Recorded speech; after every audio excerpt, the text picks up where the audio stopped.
Well, straight to the papers we go. We're right here on Viewpoint. And for review, as always, we have 5 papers. We have These Days, The Nation, The Guardian, The Vanguard, and The Punch. And you also would know we love starting with The Punch. Let's see if we have our usual major hit right there on The Punch. And funny enough, we do.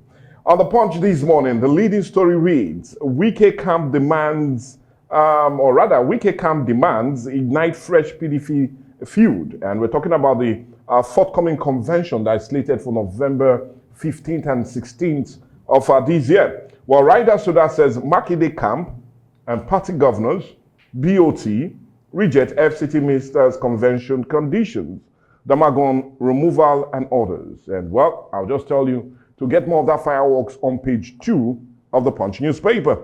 Let's quickly see if we take some other leading stories at the top mark of the Punch this morning. And one that's exciting to talk about, especially as he addressed the gathering of major political stakeholders yesterday, is that of Mr. President saying 2025 revenue target met. Funny enough, no more borrowing. Well, excitement it might be for many, but many are also in every way critically examining that view. But page 28 have more of that story. CNG price hits 450 naira per square meter as federal government withdraws subsidy. It's a funny story on page 21. Tariff war, respect states electricity regulators. Federal government wants discos. And all of this is channeled into states now generating their own power. But power that story on page 23 of the Punch. Again, Southwest tops as voters pre-registration hits 2.5 million. And page 7 seems to have more of that story. And remember, we'll be looking at these later on dialogue as we look at the elections and the build up to the 2023 elections and also the issue of governance. But anyway, that's at the top mass of the Punch. Let's see if we take some other leading stories just beneath the major picture of the day. And let's take some. 3 three Lagos laborers, a sad one really, found dead in a makeshift apartment. Is a very disturbing story on page 4 and 5 of the Punch. Atiku slams federal government as bandits sack Kwara village. And that very disturbing story is on page 28. National Assembly cautions WAEC on planned CBT rollout. And we're already having issues with the CBT as it concerns JAM. Would WAEC do a better job? Well, no surprise. The National Assembly seems to think differently. But don't think different about it. Just go and grab a copy of the Punch, and page 28 has more of that story. Well, a story that's on page 23, and funny enough, a picture of the day, is custom intercept firearms. That's 4,841 ammunition in Southwest. And that's a very disturbing one. And one that many people are already saying, is it a build-up to the 2023 elections? Just hold on, we'll look all of that. But that's the picture of the day, and that's the much we can take from the Punch newspaper. All right, let's see what the nation has for us this morning. The major story here reads, Tinubu, we have met 2025 revenue targets against stability. The rider says government diversifying to agric non-oil sector. Abbas Al-Makura leads Buhari's men to pledge support. Well, that story is on page 2 of the Nation newspaper. Let's see, just slightly above the main story, 60-year-olds delivered of babies at the ABUAD, that is the Afe Babalola University of Ado Ekiti Teaching Hospital. Well, that story is on page 5, and it's a very interesting story, so you need to read it. Yes, it's slightly above that. BPE to list to disclose Genco on stock exchange. Well, that story is on page 2 of the Nation newspaper. Let's go to the top mass. Shettima to president. I won't take our bond for granted. Well, you can read that on page 4 of the Nation newspaper. Lagos to host electric powerboat championship. Well, it's on page 3 of the paper. Still on the top mass, adjacent varsity lecturers withdraw services over unpaid salaries. Well, you can read that on page 5 of the paper. Nigeria braces for cyber digital diplomacy, says Toga. That's on page 4 of the Nation newspaper. Let's see if we have more at the bottom. Mass Wike camp gives conditions for PDP convention to hold, and the rider says group insists on Congress's rule of law. We can't be intimidated, says Bala Mohammed. Well, that story is on page 3 of the paper. Let's see if we'll have more. Ex-IG Arase served with honor, dignitaries say Jonathan Ehintero. That story is on page 4 of the Nation newspaper. And then the picture of the day. Yes, that is President Bola Ahmed Tinubu's meeting with dignitaries and stakeholders, where he emphasized on Nigerians' revenue achievements and economic stability. Well, that's all we're taking this morning on The Nation. Let's see what The Guardian has for us this morning. Yeah, the major story here reads Tinubu Palace, a CPC group says revenue targets met amid data gaps. That story is on page 6 of the Guardian newspaper. Let's go to the top. Mass Defense HQ denies armed forces supporting payments of criminal groups.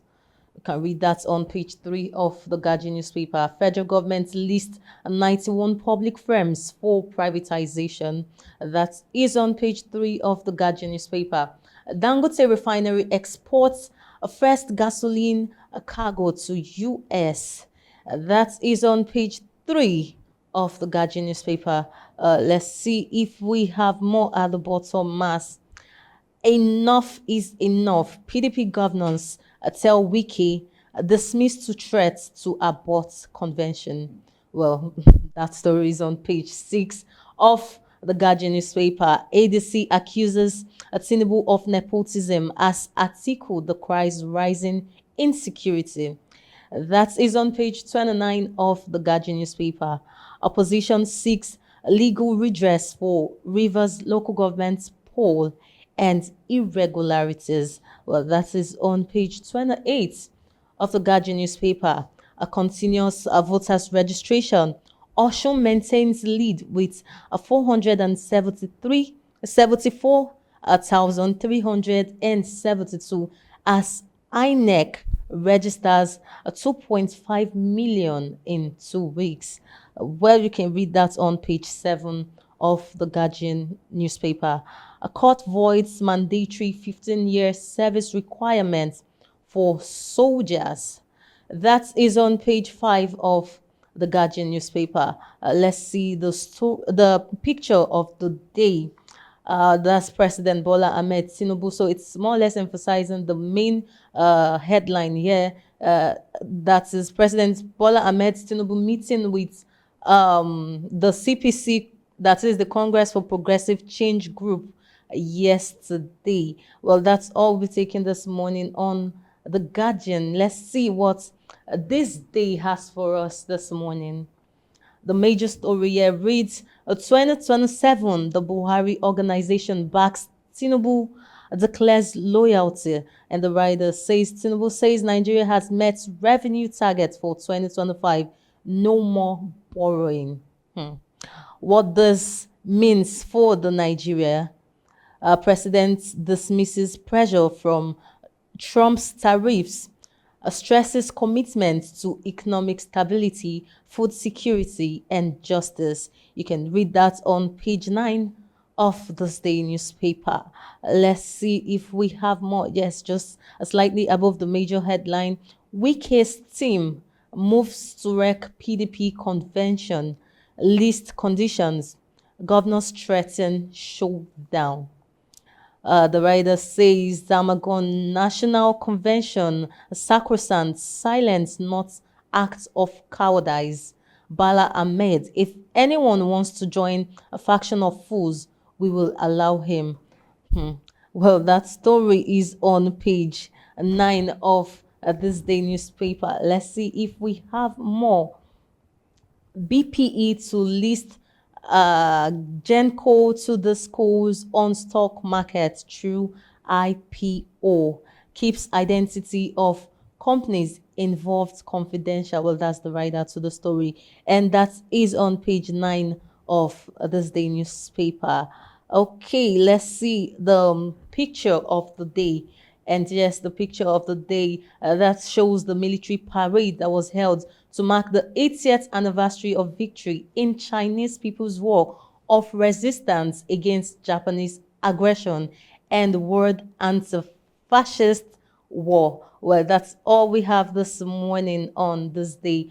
Up next is the Vanguard. Well, talking about the Vanguard, which is next for us to look at, and funny enough, the last paper to review today, the leading story is National Convention, PDP draws battle line with Wike's camp.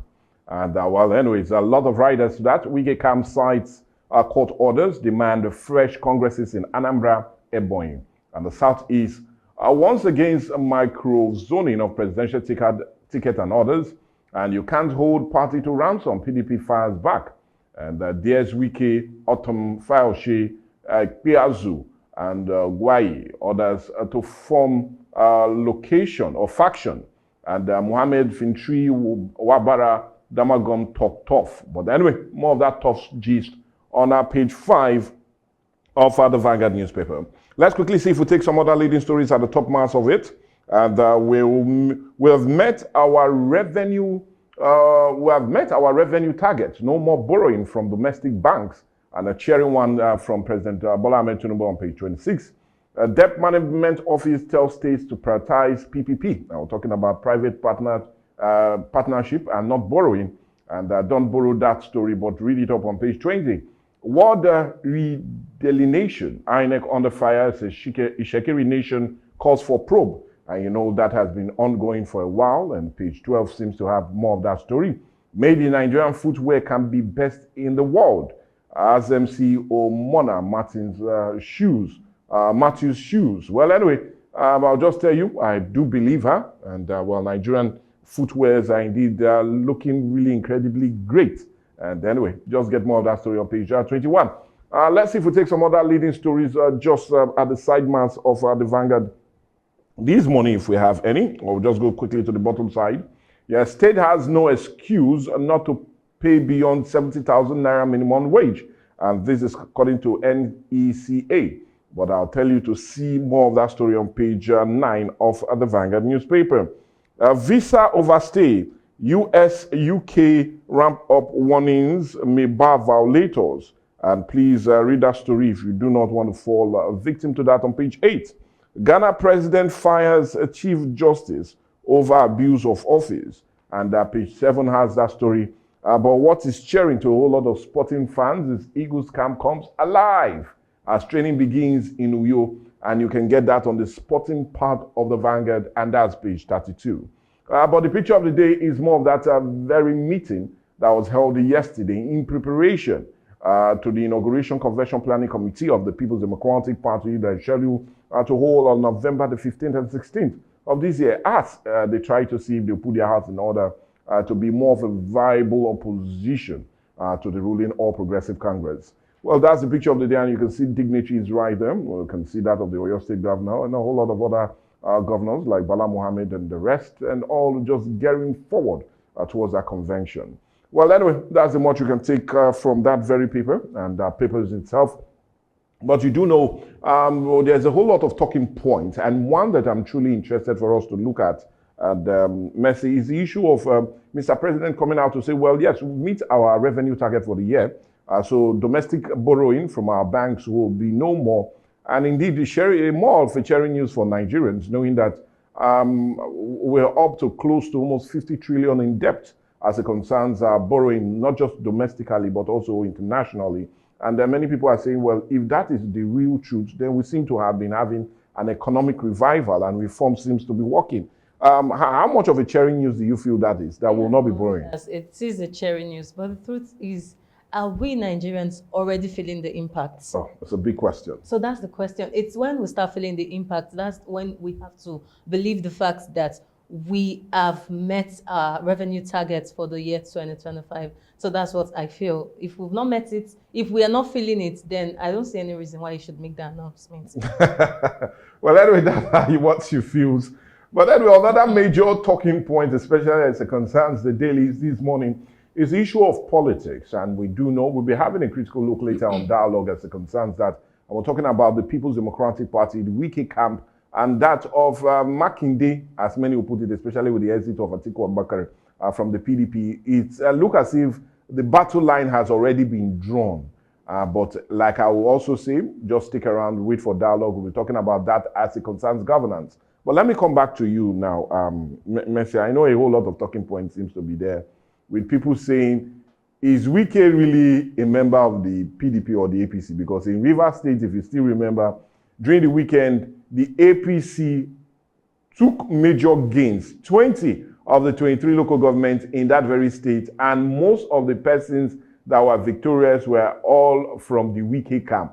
So the question still remains, is Wike playing the script of the APC in the PDP, or would his stand still be? Your view on that? He's just on the fence. On the fence. He's just on the fence. One leg here, one leg on the other party. So I don't know, I think he's this person that just loves soft landing. Wow. Anywhere that is good. Wow. They will say anywhere belle face na front. So I think that's what he's trying to do. Well, anyway, that's what Mercy feels. And well, it's funny, but yeah, that seems what will be happening now.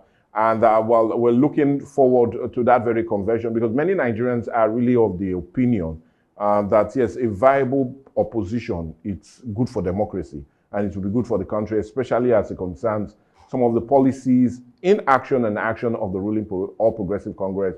If we do have a viable opposition, not one that seems to be having a whole lot of wrangle, especially amongst itself, we might really be doing the right thing. But having a political party that seems to be enmeshed with a whole lot of issues and are being really neck deep into issues is something of worry to a whole lot of Nigerians. Yeah, so we actually saw in one of the papers that Buhari organization openly declared their loyalty to Tinubu. So what does this really say about the 2027 election? Well, it's more of a build-up. And the truth about it is that this question has always been on the table of the CPC, that very part of the coalition that gave birth to the APC. And you do know former or late President Muhammad Buhari was an engineer as it concerns that merger that brought him into power way back in 2015. But in the coming of this very administration of President Bola Ahmed Tinubu, that faction has already been marginalized. They feel the ACN, as it was with Tinubu's faction, when he came into office now, he seems to have shifted the other side away and have done little or nothing but marginalize them. But with this one now coming, that he has more like bring out an olive branch and brought them to the fold, they are in full support of him. Especially, many felt that he was even trying to bridge the gap when he gave former President Muhammad Buhari a state burial, in every way recognizing not just his achievements and him being a former president, but also a strong political bloc to the alliance that formed the All Progressive Congress.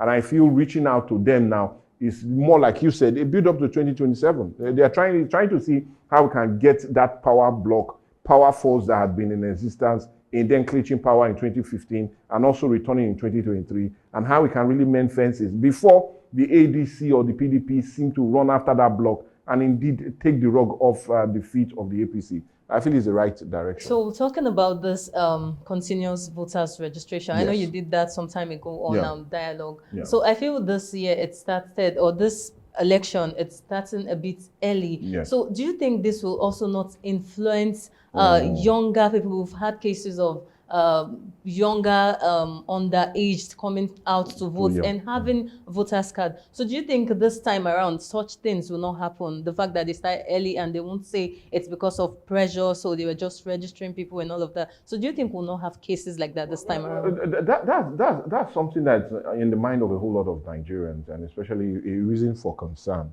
especially with the ADC coming out to say, well, they are really not comfortable with the rising numbers of those pre-registered voters that is taking place, especially in the Southwest.